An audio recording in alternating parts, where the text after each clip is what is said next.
ಕೌಶಲ್ಯ ನಿಜಕ್ಕೂ ಅದ್ಭುತವಾಗಿದೆ. ಗುರುವರೇ, ಇತ್ತ ಬನ್ನಿ. ನಿಮ್ಮ ಕೆತ್ತನೆಯ ಕೆಲಸದ ಬಗ್ಗೆ ನಿಮ್ಮಿಂದಲೇ ಕೇಳುವ ಆಸೆ ನಮಗೆ. ಮಹಾಪ್ರಭು, ಮಹಾರಾಣಿ ಶಾಂತಲಾ ದೇವಿಯವರು ನನ್ನ ಮೇಲೆ ನಂಬಿಕೆ ಇಟ್ಟು ಈ ಕೆಲಸವನ್ನು ವಹಿಸಿದ್ದರು. ಅದಕ್ಕಾಗಿ ನಾನು ಸದಾ ಚಿರಋಣಿ. ನನ್ನ ಎಲ್ಲ ಕೆತ್ತನೆಗಳಲ್ಲಿ ಶ್ರೇಷ್ಠವಾದ ಕೆತ್ತನೆ ಎಂದರೆ ಈ ಚೆನ್ನಕೇಶವನ ಮೂರ್ತಿ. ಇದು ಇಲ್ಲಿ ನೋಡಿ, ಜಯವಿಜಯರ ಮೂರ್ತಿಗಳು. ಇದು ನಾವು ಬಹಳ ನಾಜೂಕಿನಿಂದ ಕೆತ್ತಿದ ಗರ್ಭಗುಡಿಯ ತೋರಣ. ಇದು ನರಸಿಂಹ ಕಂಬ. ದೇಗುಲದ ಮೇಲ್ಭಾಗದಲ್ಲಿ 4 ಶಿಲಾಬಾಲಿಕೆಯರ ಮೂರ್ತಿಗಳಿವೆ. ಅದರಲ್ಲಿ ಇದು ದರ್ಪಣ ಸುಂದರಿ. ಇದು ಮಹಾರಾಣಿ ಶಾಂತಲಾ ದೇವಿಯವರ ನಾಟ್ಯಭಂಗಿಯ ಮೂರ್ತಿ. ಇದರ ವಿಶೇಷತೆ ಏನೆಂದರೆ ಇದರ ಆಭರಣಗಳನ್ನು ನಾವು ಬಿಡಿ ಬಿಡಿಯಾಗಿ ಚಲಿಸಬಹುದು. ಇದು ಈ ಅಮೋಘವಾದ ರಂಗಮಂಟಪವನ್ನು ನಾವು ಮಹಾರಾಣಿ ಶಾಂತಲಾ ದೇವಿಯವರ ನಾಟ್ಯ ಸೇವೆಗೆಂದೇ ನಿರ್ಮಿಸಿದ್ದೇವೆ. ಅದ್ಭುತ. ಗುರುವರ್ಯರೇ, ನಿಮ್ಮ ಈ ಕಾರ್ಯದಿಂದ ನಾವು ಸಂತೋಷಗೊಂಡಿದ್ದೇವೆ.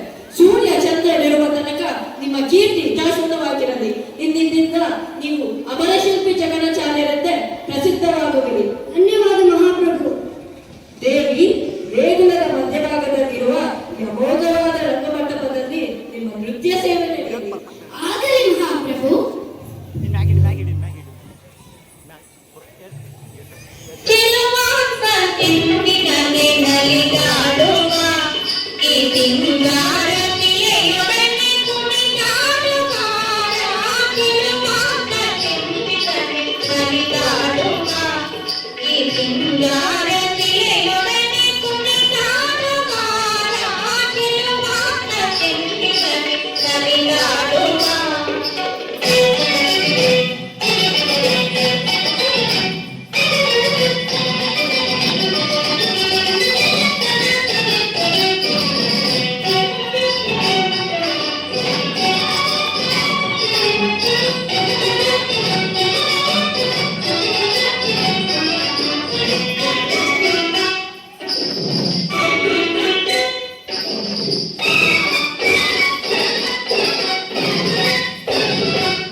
ಜೀವ ತುಂಬಿ ನರ್ತಿಸಿದಂತಿತ್ತು.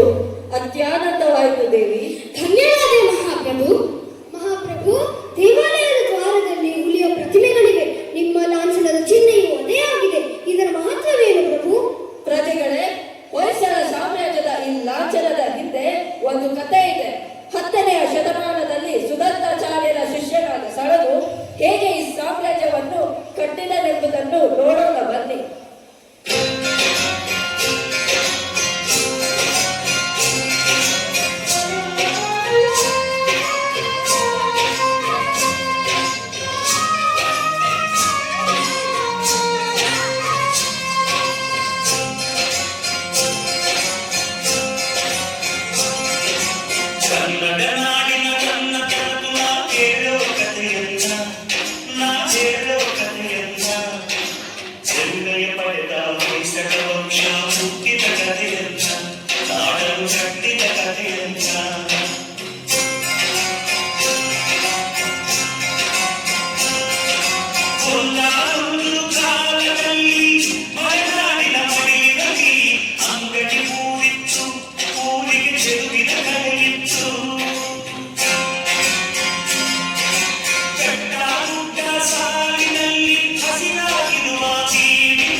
ಯಾರೊಂದು ಪ್ರೇಮಿಸಲು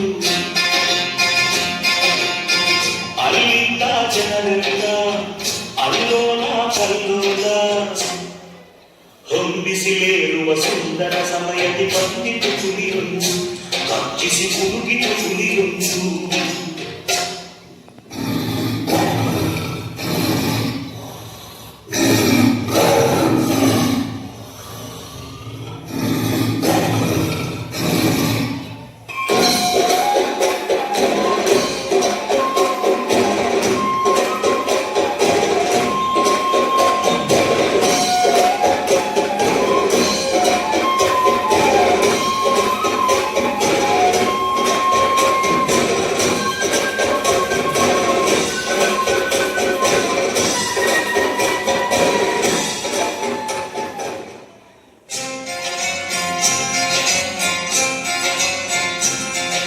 ಸುದತ್ತಾಚಾರ್ಯರು ಸಂಚಿನ ಕಂಠದಿ ಶರಣನು ಕೂಗಿ ಕರೆದರುವಾಗ ಆಜ್ಞೆಯು ಮೊಳಗಿತ್ತು ಗುರುಗಳ ಆಜ್ಞೆಯೇ ಮೊಳಗಿತ್ತು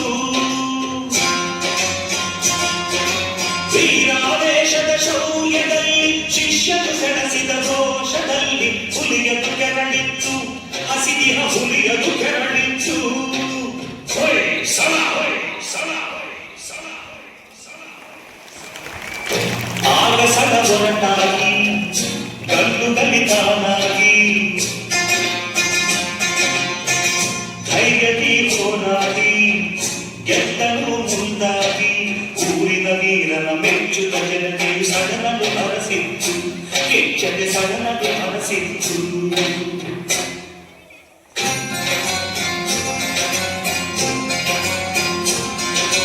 ಕನ್ನಡ ನಾಡಿನ ನನ್ನ ತನತು ನಾ ಹೇಳೋ ಕಥೆಯನ್ನ ನಾ ಹೇಳೋ ಕಥೆಯನ್ನ ಹೆಮ್ಮೆಯ ಪಡೆದ ಹೊಯ್ಸಳ ವಂಶ ಹುಟ್ಟಿದ ಕಥೆಯನ್ನ ನಾಡಲು ಕಟ್ಟಿದ ಕಥೆಯನ್ನ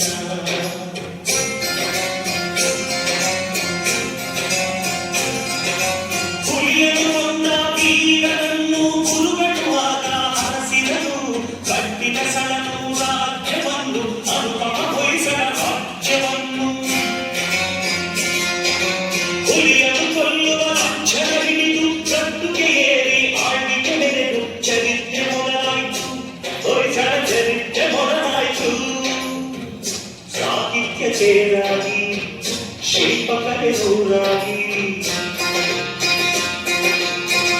ಸಂಗೀತ ಮೊದಲಾಗಿ ಸಂಸ್ಕೃತಿ ತೌರಾಗಿ ವೈಭವ ಸಾರುವ ಹೊಯ್ಸಳ ವಂಶ ನಾಡಲು ಬೆಳಗಿತ್ತು ಕನ್ನಡ ನಾಡಲು ಬೆಳಗಿತ್ತು